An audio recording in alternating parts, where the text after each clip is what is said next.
오늘 대표 기도를 해주신 우리 권사님께서 새해에는 하나님과 교제하는 삶을 살기를 원합니다. 이렇게 말씀하셨습니다.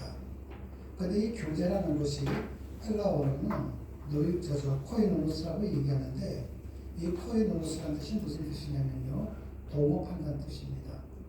그러니까 하나님과 교제를 한다는 것은 하나님과 동업한다는 이런 뜻도 됩니다. 그런데 동업할 때 급이 같은 급은 아니죠.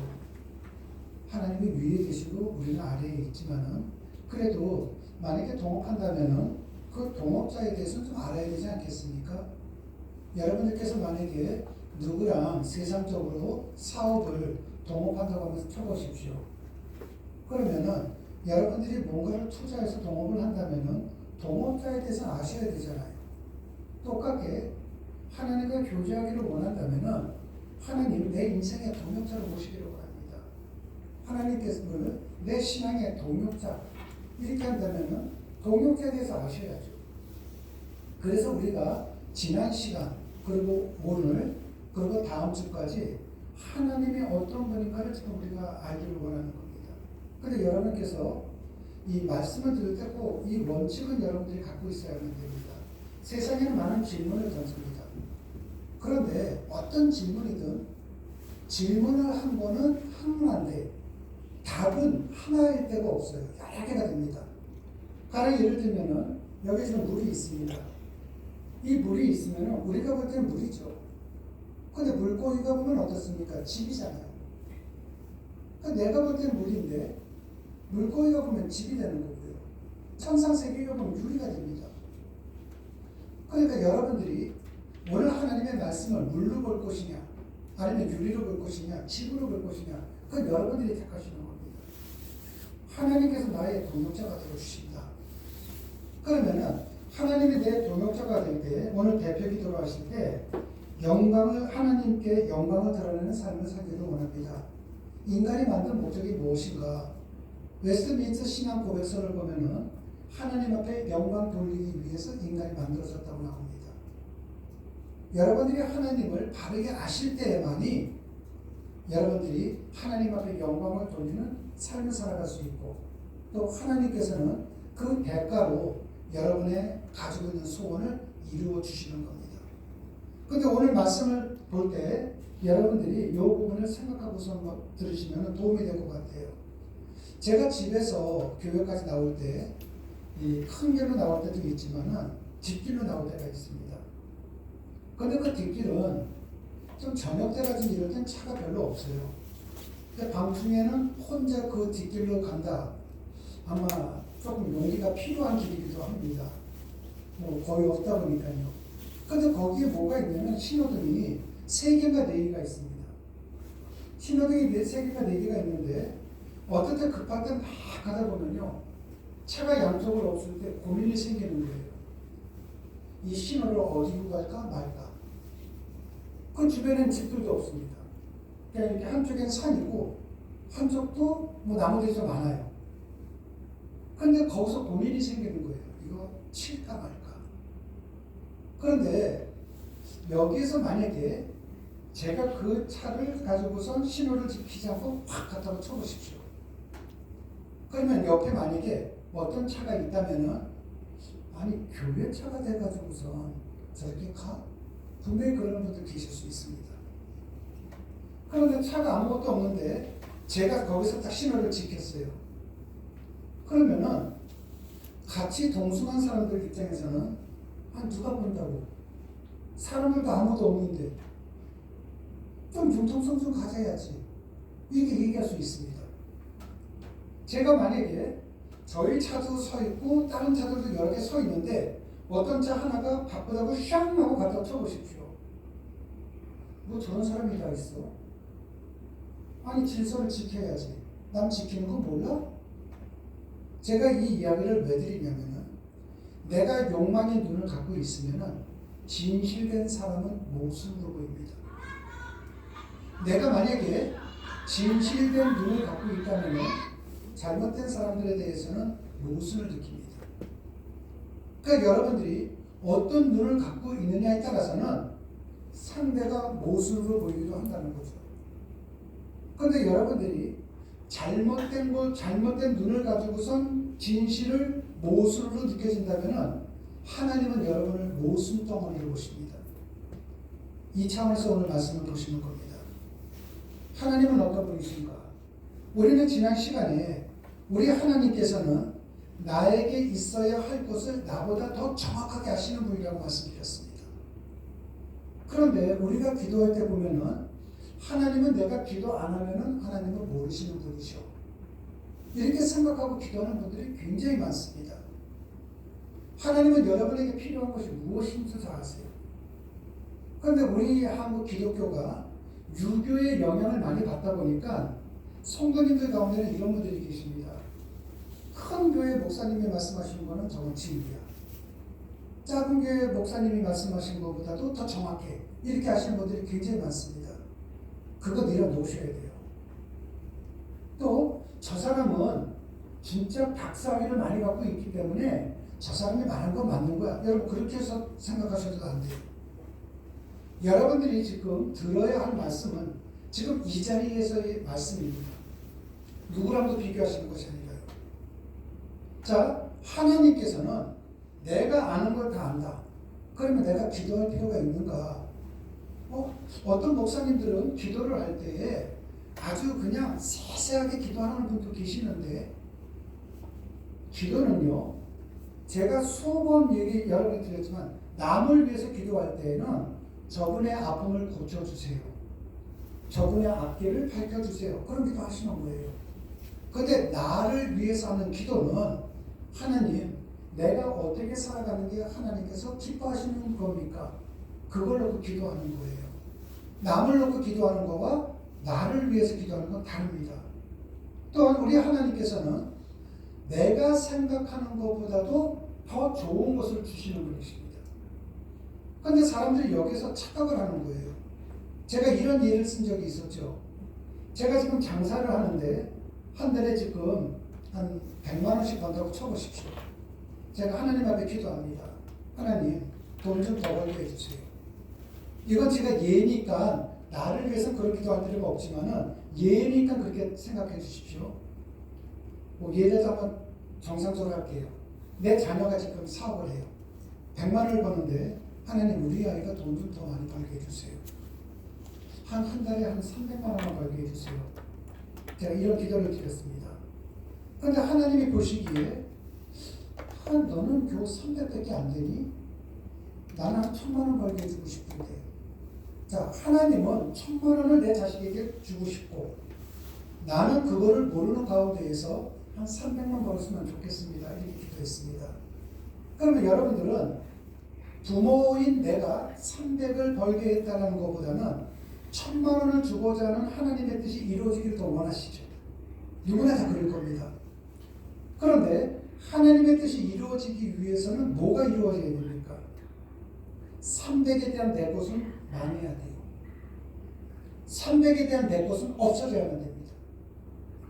그래서 하나님께서는 1000만 원을 주기 위해서 개편을 하세요. 모든 걸 바꾸기 위해서. 그런데 사람들은 하나님 앞에 기도했더니만 300을 주기는커녕 나를 망하게 만들었네? 거기서 멈추는 분들이 굉장히 많습니다. 멈추면 안 돼요. 거기서도요. 그 상황까지 받아들이는 겁니다. 그 상황까지 받아들일 때에 더 좋은 것을 주시는 하나님의 뜻이 이루어지는 거거든요. 그런데 그렇게 하시는 분들이 많지가 않아요. 여러분들이 만약에 어디 이사를 간다 했을 때 부동산에 가서 다 알아보고 난 다음에 하나님, 내가 이 집을 이사 가려고 하니까 좋은 집 주세요. 그러시면 안 돼요. 부동산 알아보기 전서부터 하나님 앞에 기도하는 겁니다. 하나님, 내 아이들이 지금 집을 알아보고 있는데 좋은 조건 속에서 좋은 집을 주님께서 임해 주십시오. 그러고 난 다음에 움직이는 거예요. 움직이다 보면 어떤 일이 생기는가? 이것은 아니야 하는 건 다 막아주세요. 뭐든지 간에. 또 장사를 하시는 분들도 개업할 때는 목사님 모시고 가서 예배를 드리는데 폐업할 때는 안 드리잖아요. 폐업할 때는 드리는 거예요. 왜? 하나님은 더 좋은 것을 주시는 분이시기 때문에. 그러므로 여러분들이 어떤 환경 속에 있든 왜 내가 하나님 앞에 기도하는데 더 어려워졌지? 그렇게 생각하지 마시고 하나님께서는 나에게 더 좋은 걸 주시기 위해서 이렇게 하시는 거구나. 자, 300만 원을 벌려면 이만한 그릇이 필요한데요. 1000만 원을 받으려면 이만한 그릇이 필요합니다. 그럼 이만한 걸 어떻게 해야 됩니까? 망치나 정을 가지고서 넓혀야 되잖아요. 때려야 돼요. 넓히기 위해서. 큰 걸 받기 위해서. 근데 나는 아파요. 아프다 보니까 사람들이 그때 멈추는 사람들이 많다는 거죠. 오늘 이 시간 이후서부터는 여러분들이 어떤 기도하는 부분에 대해서 여러분의 뜻대로 되는 것이 아니에요. 하나님의 뜻대로 되기를 원한다면 여러분의 뜻이 무너지는 것에 대해서 두려움을 갖지 마시라는 겁니다. 하나님께서는 더 좋은 것을 주시는 것이라는 겁니다. 오늘 세 번째로 하나님은 어떤 분이신가? 우리가 방금 합독했던 누가복음 12장 31절에서 32절 말씀입니다. 우리 하나님은 당신의 나라를 송두리째 당신을 믿는 자에게 주시기를 원하십니다. 자, 하나님께서는 하나님의 나라를 하나님 믿는 사람들에게 다 주기를 원한다. 여러분, 하나님의 나라를 우리에게 준다면은 한마디로 얘기해서 살아서도 천국이요, 죽어서도 천국이죠. 근데 누구에게 준다고요? 하나님을 믿는 사람에게. 오늘날 많은 그리스도인들이 하나님을 믿는다고 이야기를 합니다. 그런데 성경 말씀을 갖다 놓고 이 기준으로 본다면은 하나님을 믿는다는 것보다는 하나님을 아는 거죠. 아, 하나님은 기독교에서 믿는 삼위일체 하나님 가운데 성부 하나님, 이 정도로만 믿는 거지, 아는 거지. 하나님을 믿지 않는 분들이 굉장히 많습니다. 그래서 이 부분을 실존적 무신론자라고 얘기를 합니다. 내가 정말 하나님을 믿는다. 그러면은 하나님께서는 지금 내 앞에 계시단 말이죠. 하나님은 언제나 나와 함께 하십니다. 그러면은 하나님께서 불꽃 같은 눈동자로 나를 보고 있는데 내가 나쁜 마음을 가질 수 있겠습니까? 내가 어려운 사람이 있는데 이 사람을 외면할 수 있겠습니까? 아니죠. 하나님이 없다고 생각하기 때문이죠. 사람이 보는 데에서는 하나님 잘 믿습니다. 사람이 없는 데에서는 하나님을 잘 믿지를 못해요. 왜? 눈에 보이는 사람은 내가 믿는데 눈에 안 보이는 하나님을 믿지를 않기 때문에 그렇다는 거죠. 그러므로 여러분 모두 다는요, 믿는 사람이 되셔야만이 하나님의 나라를 여러분들이 받을 수가 있다는 사실입니다. 그렇다면 하나님의 나라를 받기 위해서는 어떻게 되는가? 예수 그리스도께서 이 땅에 태어나셨습니다. 그리고 유대인의 율법에 따라서 정결 의식을 행하기 위해 어머니 마리아와 함께 이제 예루살렘 성으로 들어갔습니다. 이제 아기 예수를 마리아가 안고 들어가는데 이때 시몬이라고 하는 선지자가 마리아의 품에 안겨 있는 예수를 보고, 아기 예수를 보고 이렇게 얘기를 합니다. 우리 누가복음 2장 34절 말씀을 다 같이 합독하도록 하시겠습니다. 시몬이 저희에게 속박하고 그 모신 마리아에게 일러가되 보라, 이 아이는 이스라엘 중 많은 사람을 대하고 평강을 위하여 비방을 받는 표적들이 여러가지 있는 걸 보고. 여러분, 여기에서요 지금 비방받는 표적이라고 얘기했습니다. 근데 이 예언은 맞았어요. 예수님은 온 예루살렘에 떠나가듯이 저자를 십자가에 못 박아 죽이라고 하는 유대인들의 비방 속에서 십자가에 못 박혀 돌아가셨습니다. 문제는 왜 유대인들이 그토록 예수님을 비방하면서 죽였느냐 하는 것입니다. 비방받는 표적이라는 이 단어가 헬라어에서는 모순이라는 뜻입니다. 시몬은 아기 예수님을 보는 순간에 뭐라고 얘기했냐면은 이 예수님은 세상 사람들이 모순의 표적으로 볼 거야, 이렇게 얘기한 겁니다. 좀 전에 제가 말씀드린 것이 있죠. 욕망의 눈으로 보면은 정직한 것은 모순이에요. 야, 남들도 다 이렇게 살아가는데 왜 너 혼자 유별떠냐, 이렇게 얘기할 때가 있지 않습니까? 그렇다면은 왜 모순의 표적입니까? 왜 이스라엘 민족은 예수님을 죽였습니까? 한마디로 얘기해서 이스라엘 백성들이 자기 욕망에 사로잡혀 있었기 때문입니다. 만약에 여러분들께서 왜 예수 믿는 사람들은 이렇게 살아가야 돼? 왜 꼭 예수 믿는 사람들은 모든 것 손해를 봐야 돼? 이렇게 생각한다면 여러분들은 욕망에 사로잡힌 자들입니다. 여러분 생각을 해보십시오. 우리는 자고로 처절한 경쟁 사회 속에서 살아가고 있습니다. 그런데 경쟁 사회를 보십시오. 내가 높아지기 위해서는 상대를 때때로는 밟고 일어나야 되잖아요. 내가 저 상대를 이겨야 되지 않겠습니까? 그런데 우리 주님께서는 뭐라고 말씀하십니까? 너 정말로 높아지고 싶니? 그렇다면 말이야, 다른 사람 밟지 마. 다른 사람 밟고 올라가지 말고 오히려 그 사람을 섬겨라. 이렇게 말씀하십니다. 내가 좀 더 소유하기 위해서 좀 노후에도 좀 노후 보장이 좀 제대로 안 돼 있다 보니까 내가 나이가 늙어서 좀 쓰려면 돈이 이 정도로 필요하지. 기를 쓰고선 내가 움켜쥐고 있습니다. 많은 사람들 그렇게 살아가죠.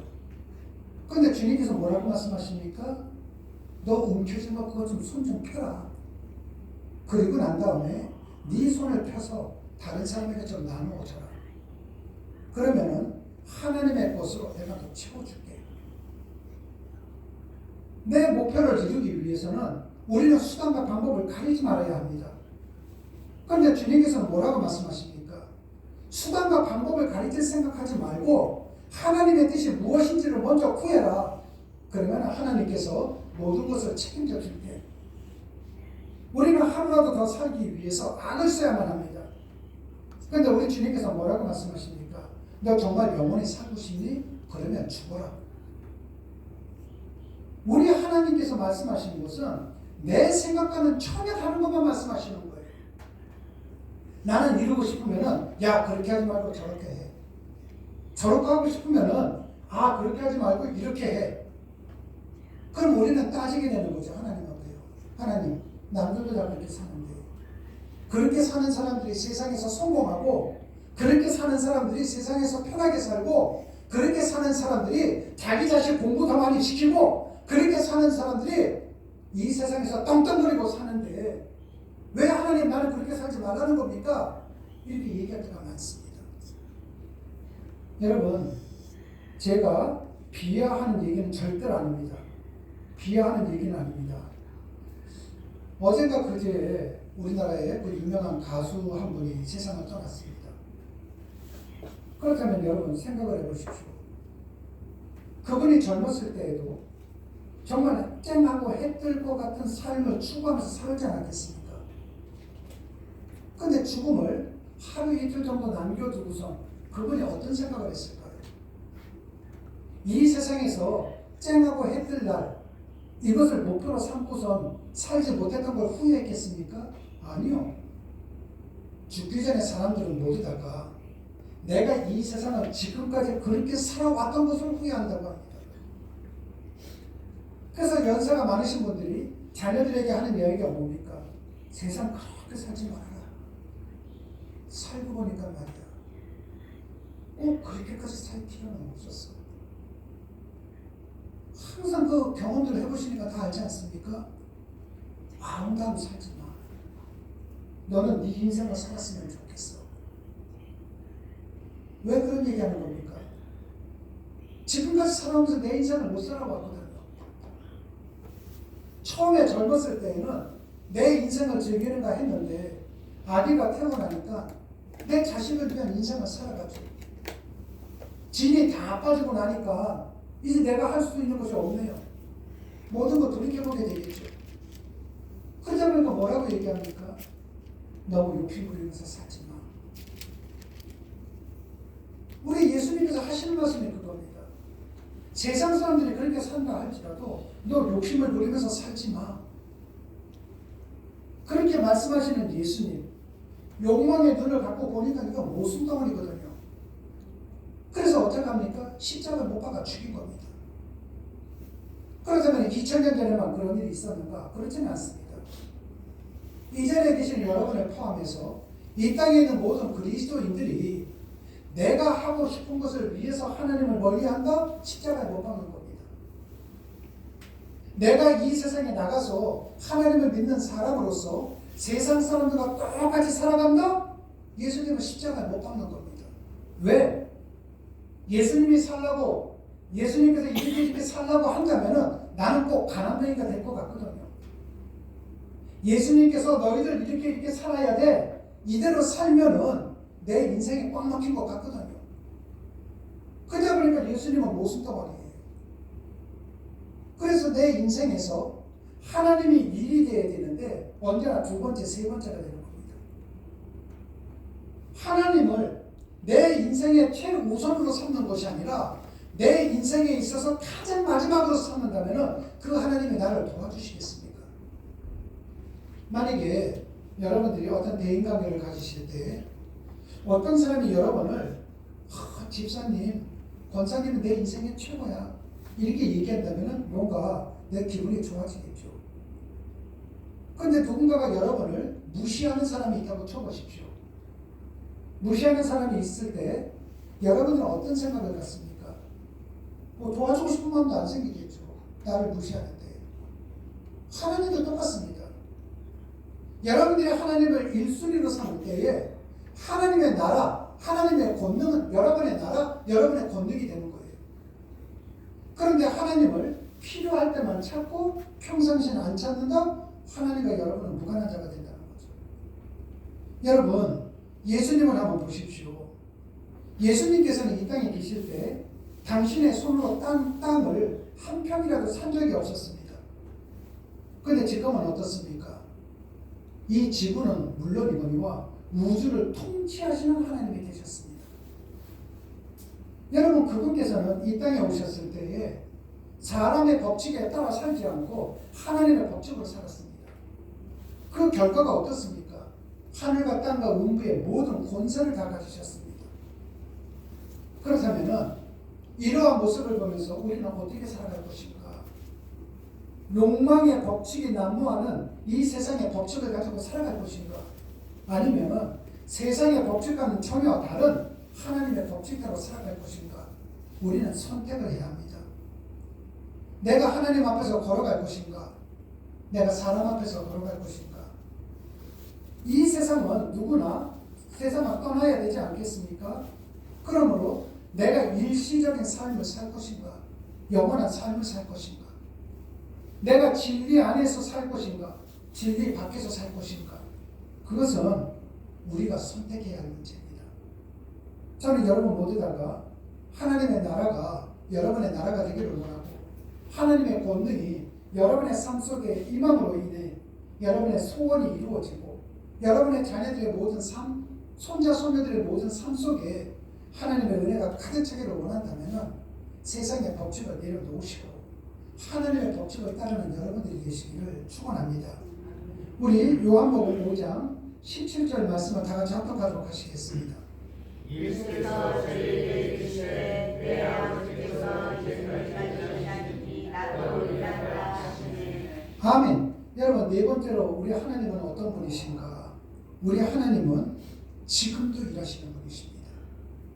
하나님께서는요, 여러분을 잊고 있는 것이 아니라 여러분을 위해서 지금도 일하시는 분이십니다. 우리 시편 139편 17절에서 18절 말씀을 다 같이 한번 합독하도록 하시겠습니다.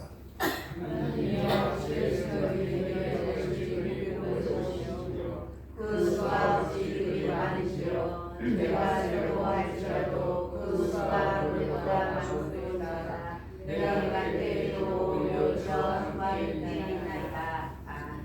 여러분, 이 말씀을 쉽게 표현하면 이런 뜻이 되는 겁니다.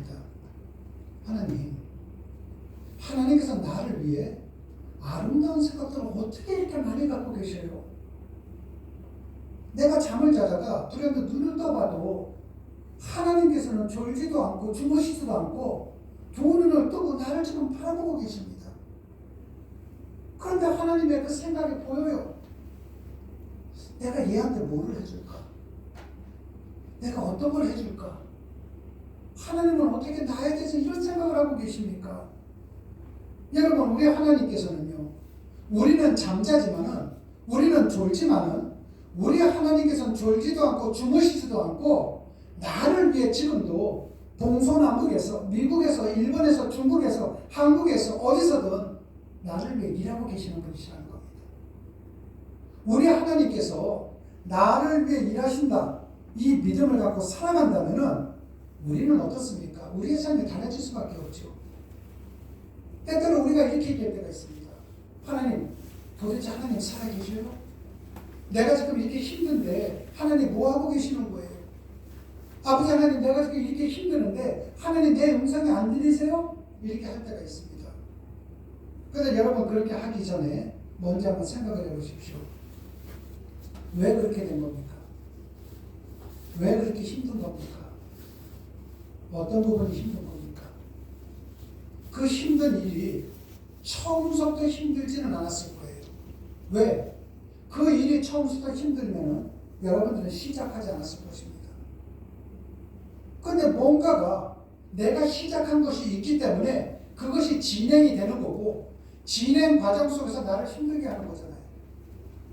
그런데 처음에 시작할 때 하나님 앞에 얼만큼 기도를 했습니까? 하나님 앞에 얼만큼 안 했습니까? 대부분이 안 하죠. 대부분이 보면은 입으로만 약간 사람들 앞에서 요식 행위는 하려지 몰라도 내 마음이 얼마만큼 했다고 생각하십니까? 항상 시작은 나예요. 진행 과정도 납니다. 그러다가 뭔가가 막혔다, 힘들다, 하나님 원망합니다. 나를 원망하는 것이 아니라. 그럼에도 불구하고 하나님께서는 지금도 나를 위해서 일하시는 분이시라는 겁니다. 그렇다면 나를 위해 일하시는 하나님은 어떻게 만날까요? 제가 잘 쓰는 말 3가지입니다. 여러분 모두 다 말씀의 사람이 되십시오. 여러분 기도의 사람이 되십시오.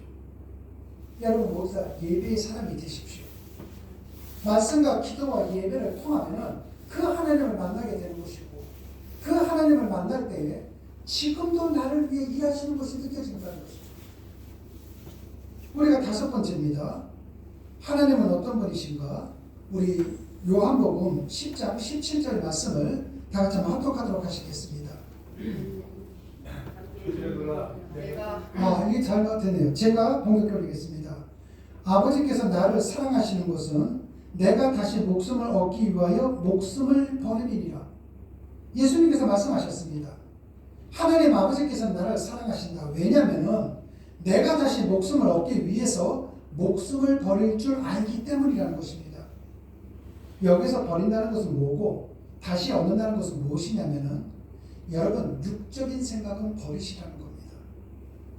그리고 여러분들이 육적인 것을 버릴 때에 영적인 것을 얻을 수가 있다는 것입니다. 우리 하나님은 어떤 분이신가?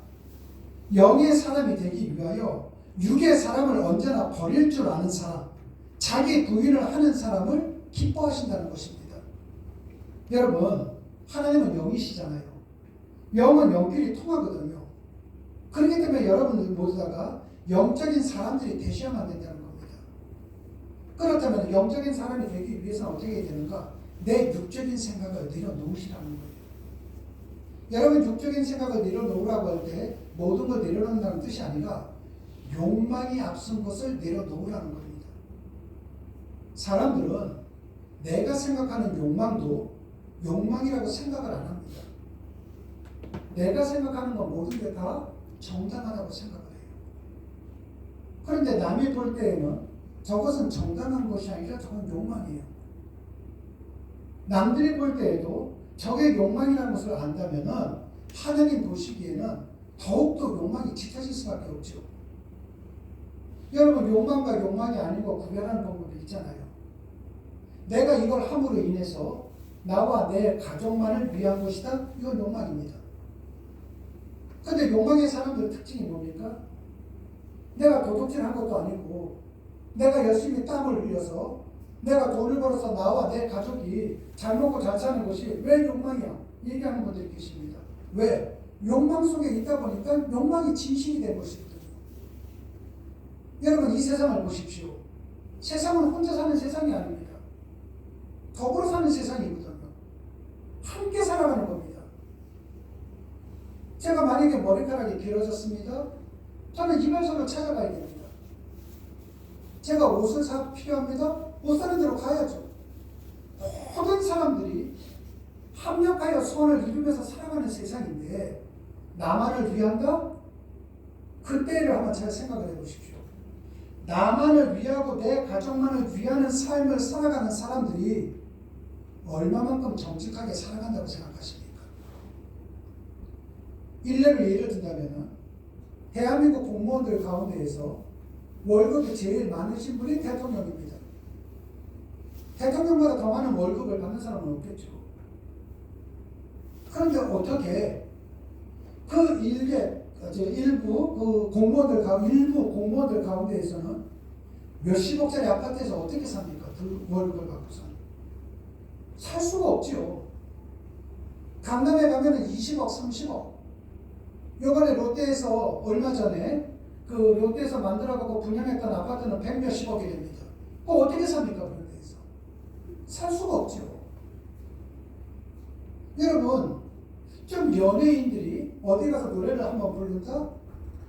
탤런트나 영화배우가 영화를 찍는데 한 편 찍는데 얼마다? 여러분들 이만큼 아시지 않습니까? 노래 한 번 부르는데 몇 천만 원이고 뭐 연속곡 한 편 찍는데 몇 억씩 주고 그렇다면 그걸 찍는 사람들이 어떻게 찍어야만 되겠습니까? 광고비를 갖고서 이 광고비 하나 갖고서 이게 가능할까요?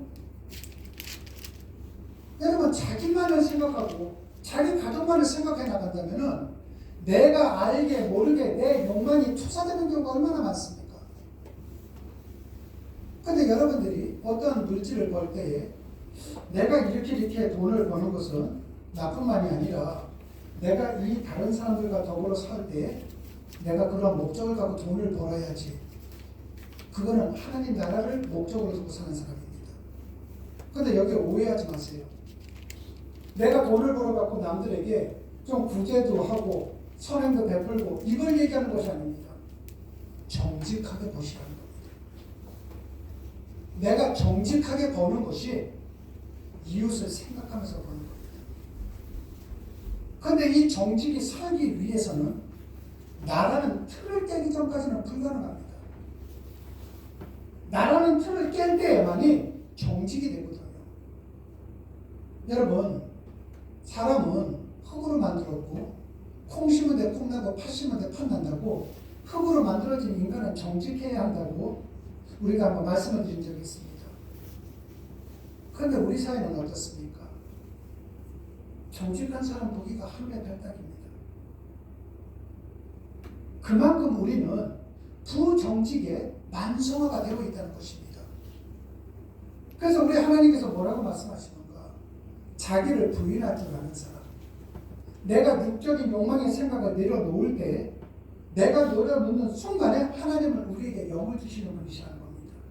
아니, 영은 안에 계시는데 내 안에 영이 있다는 것을 깨닫게 해주시는 분이시라는 것입니다. 마태복음 21장을 보면은 예수님께서 나귀를 타시고 예루살렘 성으로 들어가셨습니다. 이때를 잘 생각해 보세요. 호산나 호산나를 외쳤어요. 예수님한테. 우리를 구원해 주세요. 구원해 주세요. 예수님 앞에 당연히 그렇게 하죠. 우리도 하나님 앞에 그렇게 기도하지 않습니까? 하나님, 지금 물질이 없어서 너무나도 힘드니까 물질을 주셔서 우리를 구원해 주세요. 지금 몸이 너무나도 아프니까 건강을 주셔서 우리를 구원해 주세요. 내 아이가 지금 밤새도록 준비하고 있는데 저 아이가 지금 노심초사해 나가는 것이 아니라 앞길을 열어주셔서 구원해 주세요. 구원해 달라고 했습니다. 그런데 저 당시에 예루살렘 사람들이 호산나 호산나를 외치는데 지축이 흔들렸답니다. 얼마나 크게 했는지. 그런데 닷새 후에 똑같이 또 지축이 흔들리죠. 그때는 어떤 일이 있었는가? 호산나가 아니라 저 예수를 십자가에 못 박아 죽이라는 함성대본입니다. 분명히 이들이 닷새 전에는 예수님 우리를 구원해 주세요 했는데 자기의 뜻, 자기의 기도를 들어주지 않자 닷새 후에 똑같은 사람이 똑같은 입을 가지고 저 예수를 십자가에 못 박아 죽이세요 이러는 거예요. 혹시 여러분들 이런 경험 안 해보셨습니까? 내가 하나님 앞에 기도할 때는 다급한 일이 있을 기도할 때는 하나님 이번 문제만 꼭 해결해 주세요 막 하죠. 그러다가 하나님이 내 뜻대로 응답을 안 주시면 하나님 앞에 기도도 소용이 없어요. 내가 뭐 한두 번 해봐 기도는 뭐 기도해갖고 응답해주면 다 믿게? 뭐 이런 생각 갖는 분 있다 쳐보십시오. 그분은 예수를 십자가에 못 박는 분이십니다. 만약에 제가 여러분들에게 여러분들 왜 기도 많이 안 하십니까? 이렇게 얘기한다면은 기도할 게 없어요. 만약에 불을 끄고서 우리 기도합시다 하면은요, 이 자리에 앉으셔갖고 제가 기도하자 할 때에 정말 기도할 것이 많아서 하시는 분들도 분명히 계십니다. 그런데 그 개중에는 누가 먼저 일어나지? 눈치 보시는 분들도 분명히 계셔요. 기도를 해봤어야죠, 첫 번째는. 여러분, 기도를 한다고 한다면은 목사님, 사모님을 위해서 기도할 수 있죠? 우리 성도님들 한 분 한 분 놓고 기도할 수 있죠? 한 분을 놓고 1분만 기도해도 10분입니다. 근데 1, 2분만 지나면은 기도할 것이 없어서 누구 나가는 사람 있으면은 따라 나갈 생각하는 분들도 분명히 있어요. 여러분, 그것이 뭐를 뜻하는 겁니까? 저 예수를 십자가에 못 박아 죽이려는 것과 똑같은 거예요. 내가 예수를 믿겠다고 지금 예배당에 와 앉아 있지만은 나는 예수를 십자가에 못 박는다라는 것입니다. 그렇게 살아서는 안 된다는 것이죠. 여러분, 베드로가 예수님 앞에서 이렇게 얘기를 했습니다. 너는 나를 누구라고 생각하냐 할 때에 주는 그리스도시여 살아계신 하나님의 아들이라고 했습니다. 얼마나 정말 인간이 할 수 있는 최고의 찬사죠. 최고의 믿음이고요. 우리들도 그럴 때가 있습니다. 당신은 누구를 믿습니까? 저요? 저 예수님 믿습니다. 그런데 참 재미난 현상이 여러분들의 자녀들 가운데에서도 예배당에는 나오지 않으면서도 회사에 이력서를 낼 때에 종교나 보면요, 기독교 딱 쓰는 자녀들 많아요. 그리고 뭐라고 얘기하면은 우리 엄마가 다니는데요, 우리 아빠가 다니는데요, 이렇게 하는 분들 많죠. 그거는 아니죠. 근데 나도 너는 누구를 믿느냐? 저 하나님 믿습니다. 예수님 믿습니다. 지금 베드로가 그렇게 얘기했습니다. 그런데 예수님께서 베드로에게 뭐라고 얘기하냐면은 그래, 네가 이제 좀 뭔가 좀 아는 것 같구나. 근데 내가 이제 곧 죽어야 돼. 말씀하셨습니다. 그러자 베드로가 뭐라고 얘기하는가? 방금 주는 그리스도시여 살아계신 하나님의 아들, 하나님의 아들이라고 고백을 했던 베드로가 헬라어 원어를 그대로 해석하면은 이런 뜻이 됩니다. 젊은 게 말이야. 지금 베드로가 예수님한테 하는 겁니다. 죽는다고? 너 그 정도밖에 얘기를 못하냐? 네가 고작 죽는다고? 이거 말 같지도 않은 얘기하네. 이러는 거예요. 그러자 예수님께서 뭐라고 말씀하십니까? 사탄아 물러가라 이랬습니다. 사탄이 누굽니까? 마귀잖아요. 여러분들이 만약에 입술로는 하나님 하면서도 마음속으로 하나님이 없다면은 우리 예수님이 뭐라고 부른다고요? 사탄이라고 부른다는 것입니다. 여러분, 이건 굉장히 무서운 생각이거든요.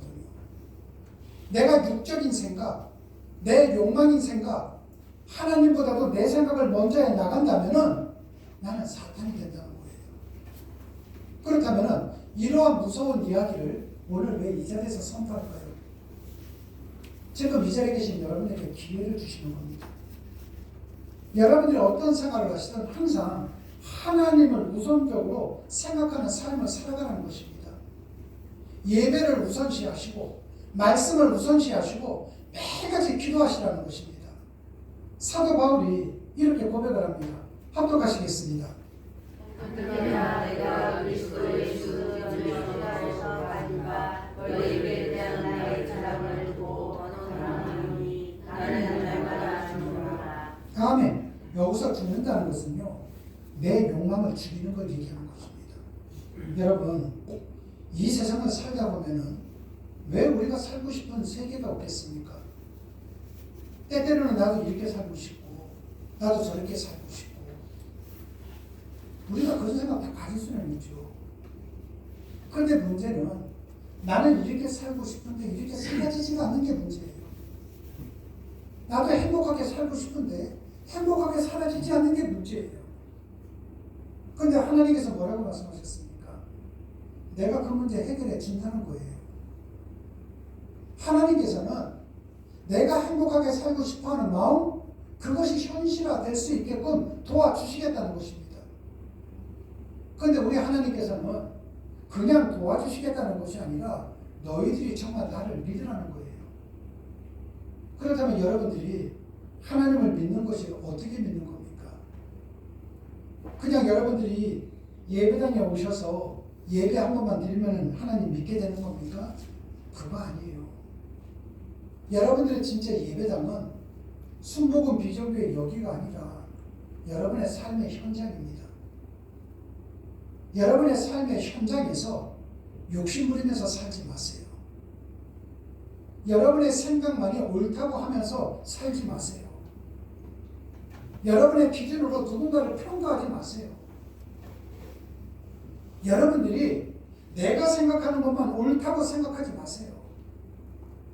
여러분들이 누군가에게 이야기를 드릴 때 먼저 하나님 앞에 기도를 하세요.